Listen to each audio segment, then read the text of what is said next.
last year, we proved that we could do streaming in less than 2 seconds from camera to display device over the internet. Why is that important? Well, conventional telly, people are used to that kind of performance.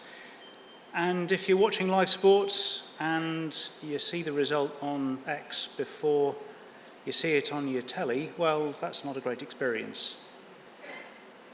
Now, the thing is, digital terrestrial, digital satellite TV is going to be turned off at some point in the not too distant future. And so we need to develop a system that is able to do low latency live to more than whatever it was, 5 devices last year.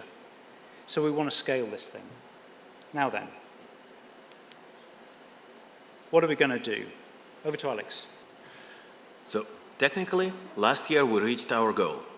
We got 1.8 to 2 second glass-to-glass latency, and that was going between Amsterdam and London. So we would have thought it were done. But no, we did it with 4 receivers. Now the interesting question is, can this scale?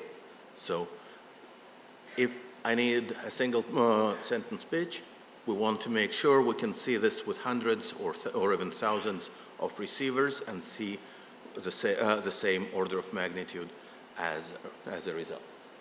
So as a part of this, we have 3 things we want to try. One is on the transport side, we want to go and integrate with the CDN and edge and processing. We want to try what happens if we go and integrate, God willing, with multicast ABR. Then you cannot really deploy anything without adverts. And we have now tools for server-guided ad insertion in MPEG-Dash, and it would be a shame not to use them. Lastly, if we have 4 receivers, we can go snap a picture and see what's the latency, see what the synchronization is. But now we want much better observability, and the new CMCD version 2 standard gives us an amazing level of detail.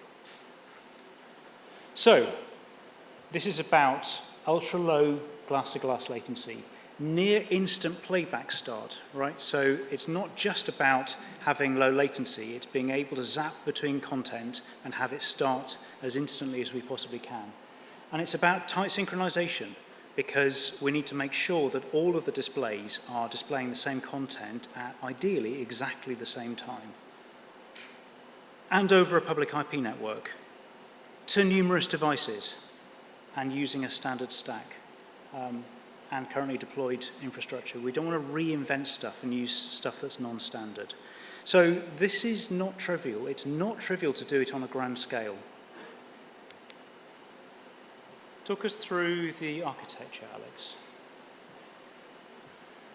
So starting with the top line, this is roughly what was done at IBC24. We had an encoder generating segments, pushing them using -F live ingest to the origin. So that's the single-gen architecture.